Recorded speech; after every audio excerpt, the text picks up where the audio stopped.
Subang Jaya Putra ஹைட்ஸில் உள்ள Jalan Putra ஹார்மோனியில் நேற்று காலை பெட்ரோனாஸ் கேஸ் குழாயில் ஏற்பட்ட கசிவு காரணமாக நிகழ்ந்த படு பயங்கர தீயில் பாதிக்கப்பட்டவர்களுக்கு முறையான உதவிகளை உடனடியாக வழங்குமாறு பிரதமர் டத்தோஸ்ரீ அன்வார் இப்ராஹிம் ஸ்லாங்கூர் மாநில அரசாங்கத்திற்கும் துறை சார்ந்த ஏஜென்சிகளுக்கும் நேற்று உத்தரவு பிறப்பித்தார்.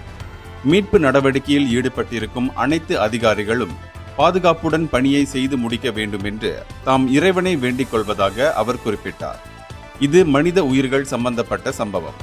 இதன் தொடர்பில் முன்னெடுக்கப்படும் அனைத்து நடவடிக்கைகளும் மிகவும் சுமூகமாகவும் பாதுகாப்பாகவும் மேற்கொள்ளப்பட வேண்டும் என்று தம்முடைய ஃபேஸ்புக் பதிவில் பிரதமர் வலியுறுத்தினார்.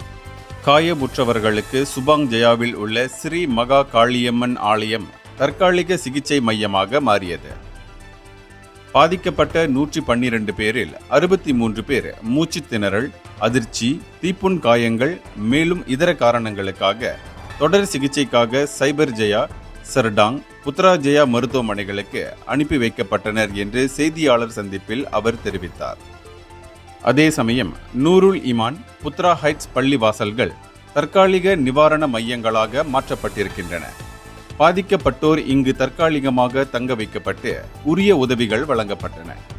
இதுவரையில் மரண சம்பவம் எதுவும் பதிவாகவில்லை. அது மட்டுமின்றி இதில் 190 வீடுகள், 148 கார்கள், 11 மோட்டார் சைக்கிள்களும் கடுமையாக பாதிக்கப்பட்டுள்ளன.